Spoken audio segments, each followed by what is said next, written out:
Olá, seja bem-vindo a este vídeo. Tudo bem com você? Eu queria pedir que você assistisse esse vídeo até o final, porque o assunto é muito interessante. Deixa-me fazer uma pergunta para você.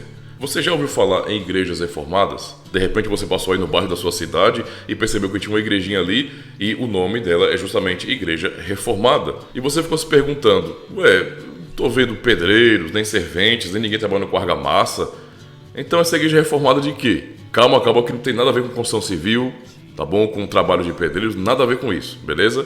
Talvez você tenha pensado também, não será uma nova seita aqui no Brasil? Ou alguma igreja evangélica nova?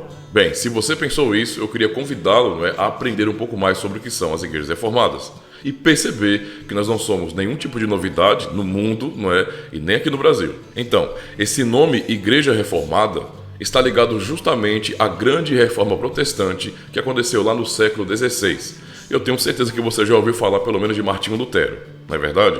Aquele padre católico romano, o monge agostiniano, que no século XVI, especificamente no ano de 1517, afixou na porta da igreja do castelo de Wittenberg, lá na Alemanha, as suas 95 teses. Muito provavelmente você já assistiu o filme Martinho Lutero ou leu alguma coisa a respeito. Ou pelo menos ouviu falar, até mesmo na escola. Mas a grande questão aqui que temos que aprender é que a reforma protestante não se limitou a Martinho Lutero.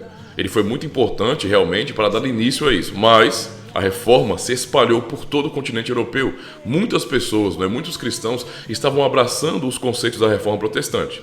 Inclusive, alguns anos mais tarde, especificamente no ano de 1523, lá na Suíça, na cidade de Zurique, outro clérigo romano abraçou a reforma, e é ele, Ulrico Zwinglio, que também escreveu 67 artigos, explicando o que é a fé verdadeira. Eu vou deixar os links para você ter acesso a esses conteúdos aqui. Então, a reforma se espalhou, muitas pessoas abraçaram aquelas convicções reformadas, da justificação somente pela fé, da pregação da palavra de Deus, tudo isso realmente espalhou bastante pela Europa. E então chegamos à segunda geração de reformadores. E o grande nome de destaque na segunda geração de reformadores foi um homem chamado João Calvino.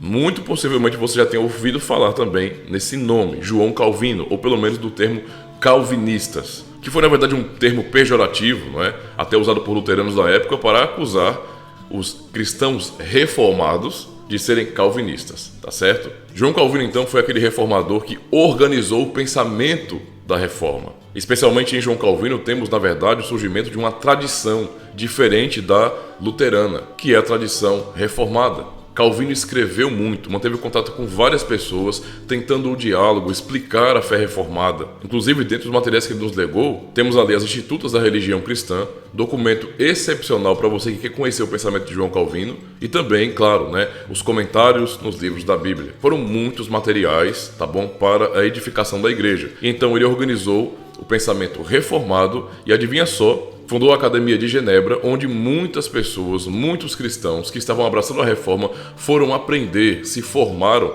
e até se tornaram pastores também.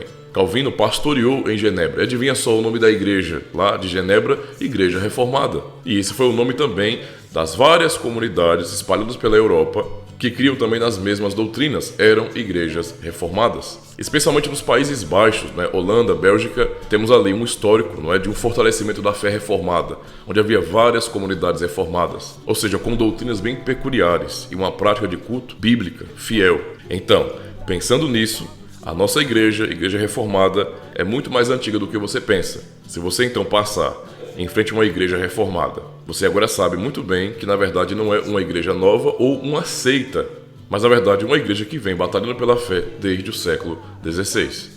E se alguém disser bem assim, não, é uma nova seita, não, é uma igreja nova, é uma novidade no meio dos evangélicos, esquece. Eu já falei sobre o século XVI e de onde vem o nome Igreja Reformada. Mas para ficar ainda mais claro para você, os reformados pisaram em solo brasileiro há 500 anos. É isso mesmo, na própria época do grande descobrimento. No século XVI, Nicolás Durand de Villegagnon, você já ouviu falar desse nome nas aulas de história na sua escola, solicitou ao reformador João Calvino que enviasse cristãos reformados, conhecidos naquela época como huguenotes, franceses ou calvinistas, para um projeto bem audacioso chamado França Antártica, que seria justamente aqui nas terras tupiniquins, aqui no Brasil, lá no Rio de Janeiro. Bem, e isso aconteceu de fato. Então, aqui em solo brasileiro, há 500 anos, o primeiro culto protestante que aconteceu foi justamente dirigido por cristãos reformados. Aqui fizeram um culto, celebraram a Santa Ceia, pregaram a palavra de Deus, cantaram os salmos, que nós inclusive preservamos até hoje com as mesmas melodias, diga-se de passagem. Só que em 1558 aconteceu uma grande tragédia nessa pequena colônia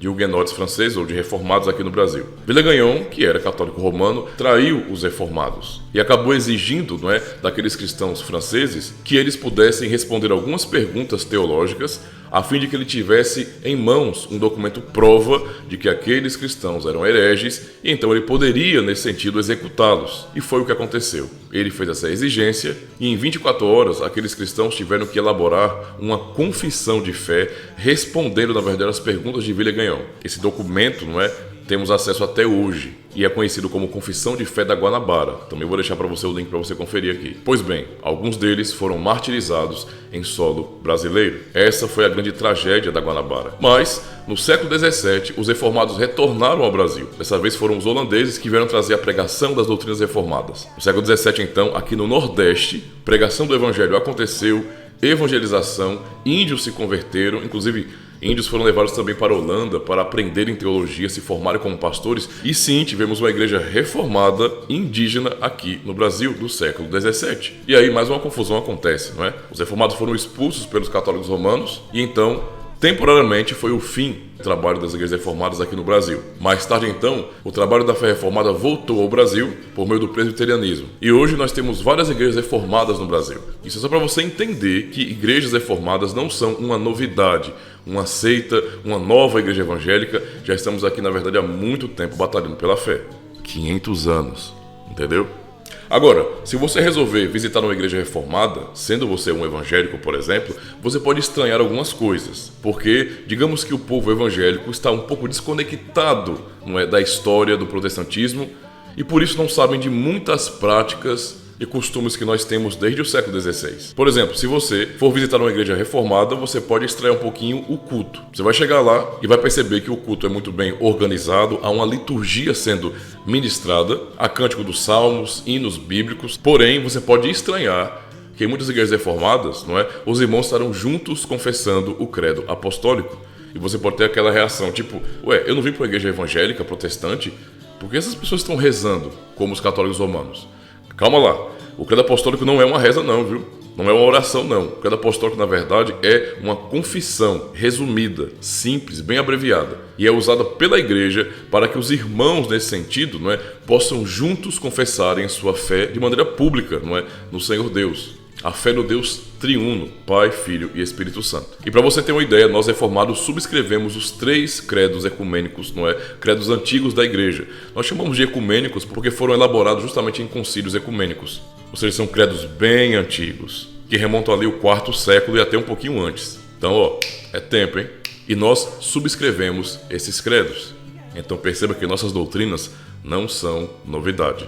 Mas também você vai notar que temos confissões de fé e também catecismos. É isso mesmo, na grande reforma protestante, muitas confissões de fé, muitos catecismos foram elaborados justamente para explicar as doutrinas cristãs reformadas aos membros da igreja, aos novos convertidos, aos familiares. E nós guardamos essa tradição até hoje. Por exemplo, nós subscrevemos um documento chamado As 3 Formas de Unidade. Dá uma olhadinha. Nesse livrinho aqui, então, você tem 3 documentos históricos, confessionais, que são nossos. Aqui estão preservadas nesse sentido as doutrinas reformadas. Quer saber no que o reformado crê? Está aqui, As 3 Formas de Unidade. E aqui temos então 3 documentos históricos. O primeiro dele é a Confissão Belga, um documento lá do século XVI, que teve como autor um pastor reformado chamado Guido de Bresse. Esse documento foi avaliado pelas igrejas reformadas e foi recebido como documento que explicava corretamente as doutrinas bíblicas. Essa confissão de fé é como se fosse uma versão ampliada daqueles credos antigos.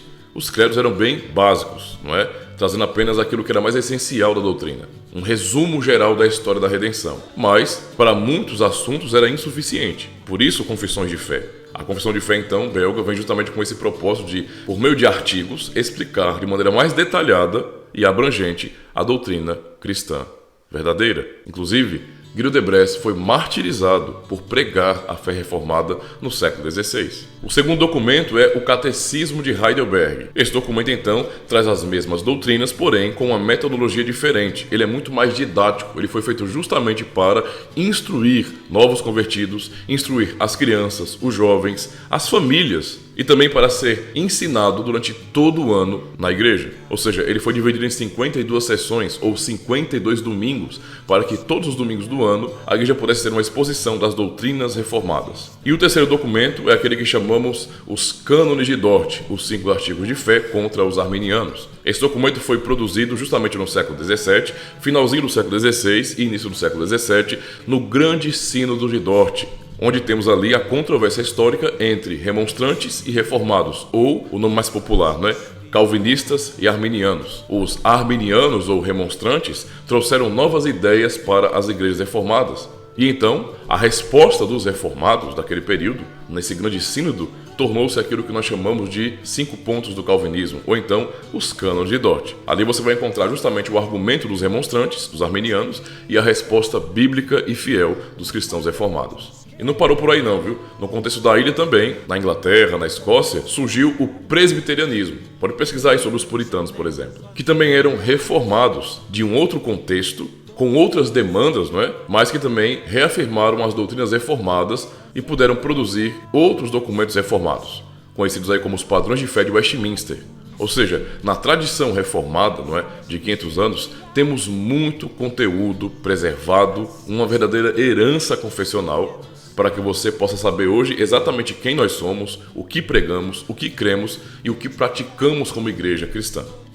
Se você então ficou curioso com relação a uma igreja reformada e quer realmente participar de um culto, ver acontecer realmente, procure uma igreja reformada confessional aí no seu bairro, aí na sua cidade, no seu estado. E detalhe, procure uma igreja reformada confessional. Se você for para uma comunidade que tem o nome de reformada, a primeira coisa que você deve perguntar ali é: essa igreja é confessional? Ou seja, vocês subscrevem documentos reformados, as 6 formas de unidade ou os padrões de fé de Westminster? Porque se eles não subscreverem os documentos reformados, a confessionalidade reformada, então não se trata de uma igreja reformada mesmo, tá certo? Para você que mora aqui, por exemplo, em Maceió, no bairro do Jacintinho, temos aqui uma igreja reformada, tá certo? É muito fácil de você encontrar.